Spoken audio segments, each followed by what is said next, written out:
So another big story this week that everybody was talking about was this incredibly overpriced fucking PlayStation 5 Pro that is still going to sell, by the way.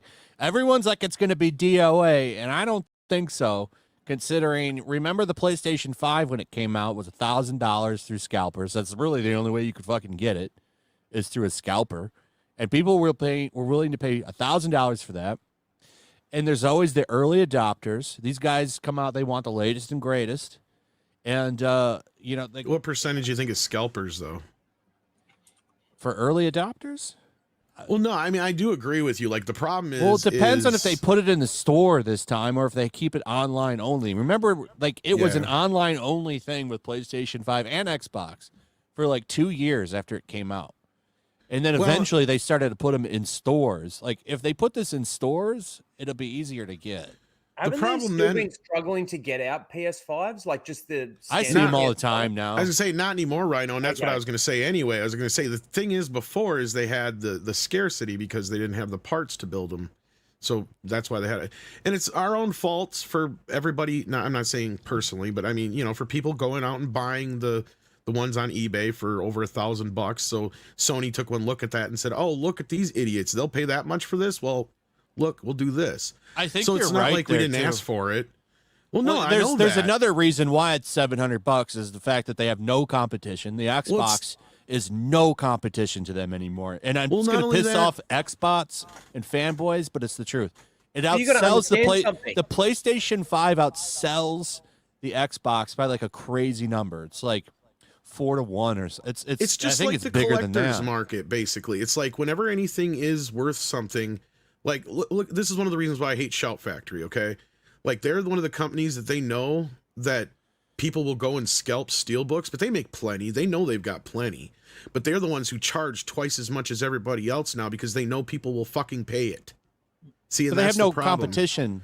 And that, well, yeah, that's the other fucking problem is when you have no competition, when you have exclusivity on something. Nintendo doesn't compete with them. Nintendo does its own thing. And like the only major competitor they have for consoles is Xbox. And there's no reason to buy an Xbox because you can get everything on PC. Every single Xbox exclusive goes to PC now. And some of them even fucking go to PlayStation. That Indiana Jones game, that's going to PlayStation at 6 months or something after it comes out on Xbox. So like, well, and you have the same thing with PS stuff too, with like even because wasn't all the Spider-Man stuff. They make you wait a year or two before they put it on PC. Yeah, but weren't all the old Spider-Man games only PlayStation, and then eventually they were all on all the Spider-Man 1 was PlayStation only. Then it came to PC like I think like a couple of months before. Yeah, but I'm even Spider-Man talking all the way back to the movie games. Oh, those were on everything. Were they? Okay, I couldn't remember. So there's a new Marvel deal. Like Marvel's approaching it differently now, and like trying to do things. Though, the world's economy is that bad that it might be $700 in the US. It's probably like it's higher in other countries. $1,200 for me to buy one. Well, yeah, you guys import everything though. No shit, but like even still, like who in Australia? Oh, trust me, we pay you back on importing shit from there. Trust me. There will be people out there. Trust me, I don't. Anytime I import movies and shit from over there, Rhino, I pay more for the shipping than I do the movie itself. Yeah, usually. The import tax and the shipping. Yeah. What are you importing from Australia? Oh, I'll import like imprint stuff and some other stuff they got. Because actually, Australia does have a pretty decent. I mean, they kind of fallen off, but they used to have a really decent home video market. But like. Even like if I'd get a box set that was like $50-$60, the shipping and handling and the taxes, like Rhino was just saying, would be like $50-$60-$70 alone. So it never failed. Like anything I was buying, I was always paying more to Australia than what I was actually buying.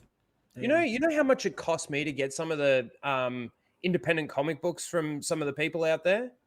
Like, yeah, they might have a campaign going on Indiegogo where it only costs like, what, 30, 40, $50 for, a little bundle of stuff.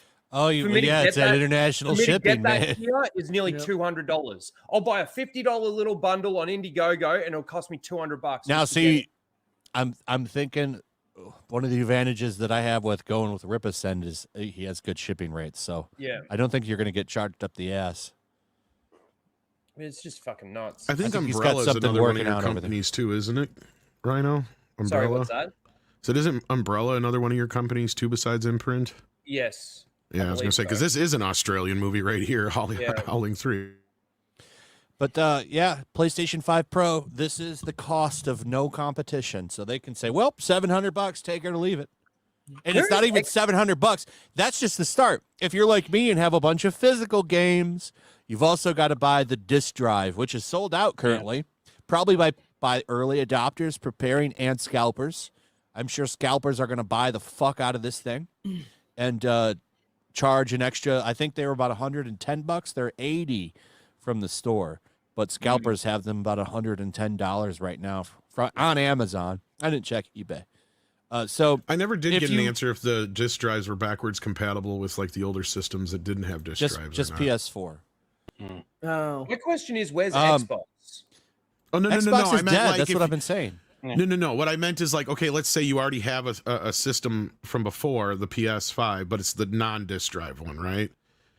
I was wondering if you buy just the disc drive accessory for the new one, if that was compatible with the old system or not. That was what I was asking. Yeah, that's compatible like the with PS5. the digital. That's what I was wondering. There's a PS5 that has one, and there's a PS5 that's digital. I know. That's where this is from. That was an option for the people who bought the digital. That's what I was asking. Okay, that was my question from like Friday or whatever, and I don't think you either heard me or knew the answer then. But yeah, okay, so that answers my question. See, that answers why that's probably selling out, and that makes sense to me. And I said that day, I was like, well, shit, if I had gotten stuck with one of those systems that didn't have the disc drive, and I know I could buy an extra disc, an accessory disc drive, I would do that.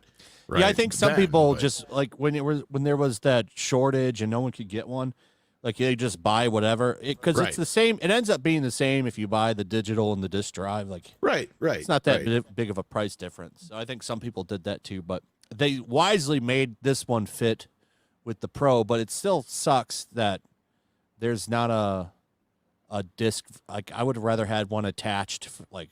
Well, you almost really don't need one for games anymore, and that's the fucking problem. Yeah, I have a bunch of physical PS5 games. But what happens when you just load them up on your system? And the only reason you need the disc to play them is just as like a key, right? So like, it's still nice to have it. I agree with you. Me totally too. Like I'm an old school gamer. You know that. I don't play a lot of new games, and one of my main gripes with all this shit I was forced to have to go online to game. It's like bullshit. Like, I used to be able to just shove my game in the fucking system and turn it on, and the fucker would play. I didn't have to deal with any excessive bullshit. That hasn't been a thing. I know, brother. I'm just saying.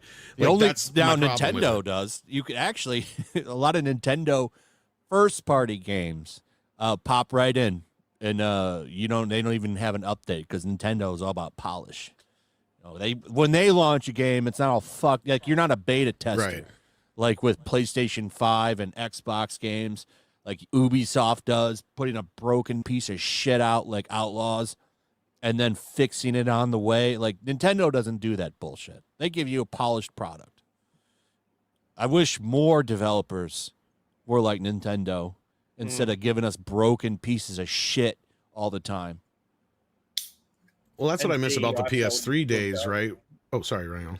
I was just saying, and DEI-filled garbage.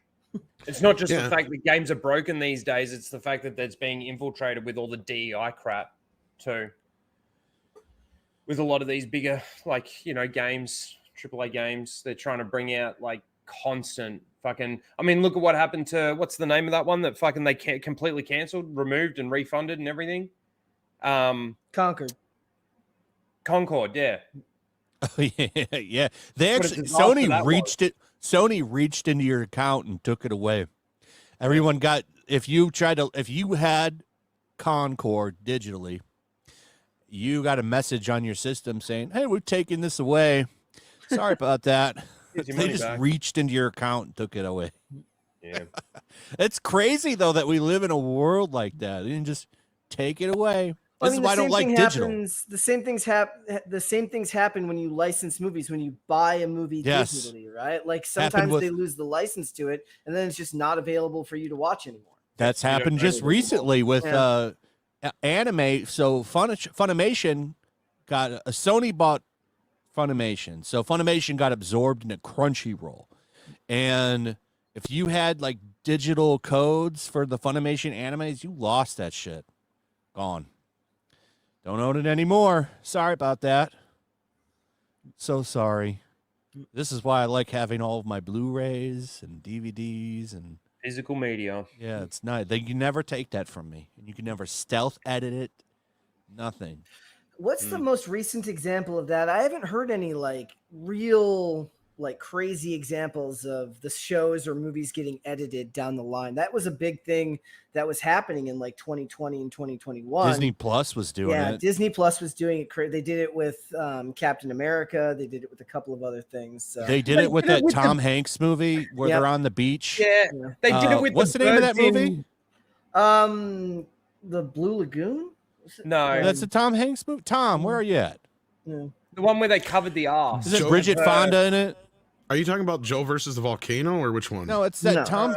I've never actually seen it, but there's a scene. I saw the comparison where like, what's her name is running into the lake or the ocean, Yeah. Splash. and you see her ass. Oh, Splash. Okay. Duh. Yeah, the In the mermaid. Disney You Plus said the version. mermaid movie. Yeah. Oh, No, that's yeah, not yeah. it.